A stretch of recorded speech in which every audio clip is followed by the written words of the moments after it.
उनके पैदा होने के बाद डॉक्टर्स ने नोटिस किया कि उनका सर नॉर्मल बच्चों के मुकाबले काफी बड़ा था और वो एक एबनॉर्मल बच्चे के रूप में जन्मे थे। इसके बावजूद भी उनका दिमाग इतना तेज था कि आज तक कोई भी उनका मुकाबला नहीं कर पाया। आज 60 साल हो गए आइंस्टाइन हमें छोड़ के चले गए हैं, लेकिन आज भी साइंस उनकी थीसिस के बिना कमजोर है। तो यही वजह है कि हर कोई उनके दिमाग के बारे में जानना चाहता है कि आखिर उनके ब्रेन में ऐसा क्या था जो कि उन्हें इस मुकाम तक लेकर आया कि आज उन्हें दुनिया भर में ग्रेटेस्ट साइंटिस्ट के नाम से जाना जाता है। क्या उनके ब्रेन में कोई सुपरनैचुरल पार्ट्स थी? तो आज हम इस वीडियो में इसी विषय के ऊपर चर्चा करेंगे। दरअसल जब एल्बर्ट आइंस्टाइन का जन्म हुआ था तब उनका सर किसी भी नॉर्मल बच्चे से ज्यादा बड़ा था। नॉर्मली बच्चे 1 या 2 साल की उम्र में बात करना सीख जाते हैं, लेकिन आइंस्टाइन 4 साल की उम्र तक बिल्कुल भी बात नहीं कर पाते थे। मगर एक दिन जब वो अपने माता पिता के साथ रात के खाने पर बैठे थे तो अचानक आइंस्टाइन ने कहा, सूप बहुत ही गर्म है। अपने बेटे को इस तरह एकदम साफ बोलता सुन उनके पेरेंट्स हैरान हो गए और खुश भी हुए। लेकिन बाद में जब उनसे पूछा गया कि अब तक तुम क्यों कुछ नहीं बोलते थे, तो आइंस्टाइन ने अजीब से जवाब दिया कि अब तक तो सब कुछ सही था।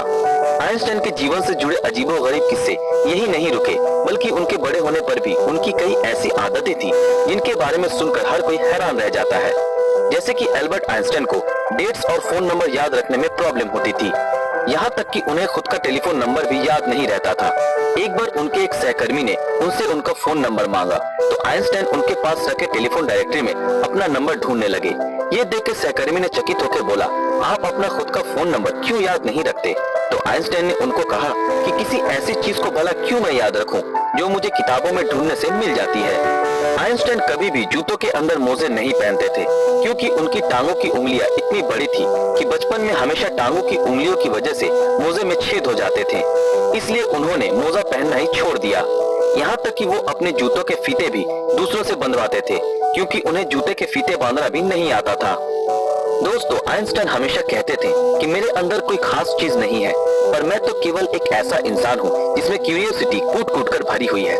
लेकिन आपको ये जानकर हैरानी होगी कि आइंस्टाइन हमेशा से इतने बुद्धिमान नहीं थे, बल्कि वो बचपन में पढ़ाई में बहुत ही कमजोर थे। इसलिए बचपन में उनकी गिनती बेवकूफ बच्चों में की जाती थी। उनकी कुछ हरकतों की वजह से उन्हें कुछ लोगों ने तो शारीरिक रूप से विकलांग कहना भी शुरू कर दिया था। खास करके आइंस्टाइन के टीचर भी उन्हें पसंद नहीं करते थे क्योंकि वो सिर्फ साइंस और मैथ के अलावा हर सब्जेक्ट्स में फेल होते थे और बचपन से ही आइंस्टाइन को किताबी ज्ञान में कोई रुचि नहीं थी। हालांकि इसके बावजूद भी उन्होंने दुनिया के सामने साइंस की कई ऐसी थीसिस पेश की जिसके बिना आज भी साइंस कमजोर है, और यही वजह है कि उनका दिमाग आज भी चर्चा का विषय बना हुआ है। 18 अप्रैल 1955 आइंस्टाइन की मृत्यु के बाद पैथोलॉजिस्ट डॉक्टर थॉमस हार्वे ने आइंस्टाइन के परिवार की अनुमति के बिना ही उनके दिमाग को रिसर्च के लिए निकाल लिया था और वो वहां से भाग गए। इस हरकत के लिए डॉक्टर हार्वे को नौकरी से निकाल दिया गया, लेकिन उन्होंने कहा कि ऐसा उन्होंने सिर्फ रिसर्च के लिए ही किया है और वो वादा करते हैं कि वो आइंस्टाइन के दिमाग पर रिसर्च जरूर करेंगे ताकि आने वाले समय में इससे साइंस और साइंटिस्ट दोनों को ही कुछ फायदा हो सके। लेकिन रिसर्च के लिए परमिशन न मिलने के कारण डॉक्टर हार्वे ने आइंस्टाइन के दिमाग को एक जार के अंदर बेसमेंट में कैद रखा। बाद में आइंस्टाइन के बेटे हैंस एल्बर्ट आइंस्टाइन की अनुमति के बाद डॉक्टर हार्वे ने आइंस्टाइन के दिमाग पर रिसर्च करना शुरू किया। पहले उन्होंने आइंस्टाइन के दिमाग का वजन किया जिसका वजन 1230 ग्राम था, जो नॉर्मल इंसान के दिमाग के वजन से काफी छोटा था क्योंकि दरअसल एक इंसान के दिमाग का वजन करीब 1400 ग्राम होता है। इसके बाद डॉक्टर हार्वे ने आइंस्टाइन के ब्रेन को 240 भागों से टुकड़े किए और उन टुकड़ों को दुनिया भर के मशहूर रिसर्चर्स के पास भेज दिया ताकि वो अच्छे से देख सके कि आखिर आइंस्टाइन के दिमाग में ऐसा क्या था जो बाकी आम इंसानों में नहीं था। और उसके बाद डॉक्टर हार्वे ने आइंस्टाइन के ब्रेन टिश्यूज के 1000 माइक्रोस्कोपिक स्लाइड्स बनाए जिससे आइंस्टाइन के दिमाग की अच्छी तरह से जांच हो सके। रिसर्च के दौरान ये पाया गया कि आइंस्टाइन के ब्रेन में आम इंसानों से ज्यादा सेल्स थी। आइंस्टाइन के दिमाग का सेरिब्रल कॉर्टेक्स नाम का हिस्सा एक आम इंसान के दिमाग के मुकाबले काफी अलग था। दरअसल ये सेरिब्रल कॉर्टेक्स दिमाग का एक जरूरी हिस्सा होता है जो सबसे जटिल दिमागी प्रोसेस के लिए मेन फैक्टर होता है, और यही ऐसा हिस्सा होता है जो अजीबोगरीब तरीकों से विकसित होता है। और साइंटिस्टों का मानना है कि यही वजह थी कि उनका दिमाग बहुत ही असाधारण सोचता था। जब साइंटिस्टों ने आइंस्टाइन के ब्रेन को फर्दर एग्जामिन करना शुरू किया तो वो बिल्कुल हैरान रह गए कि उनके ब्रेन में रिंकल पैरिएटल ऑपेरिकुलम मिसिंग है। जिसके कारण उनके ब्रेन की पैरेटल लोब का साइज नॉर्मल ब्रेन से 20% ज्यादा बड़ा था।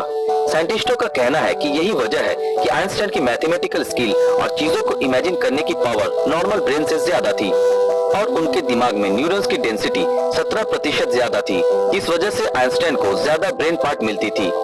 साइंटिस्ट के मुताबिक इसी वजह से आइंस्टाइन का कंसंट्रेशन और दूरदर्शिता और उससे कई ज्यादा था। साइंटिस्ट कहते हैं कि आइंस्टाइन के ब्रेन में ज्यादा फॉल्ट थी, जो उनकी इंटेलिजेंसी का और एक कारण था। आइंस्टाइन का दिमाग 40 टुकड़े के रूप में अमेरिका के फिलाडेल्फिया शहर के मटर म्यूजियम में प्रिजर्व किया गया है।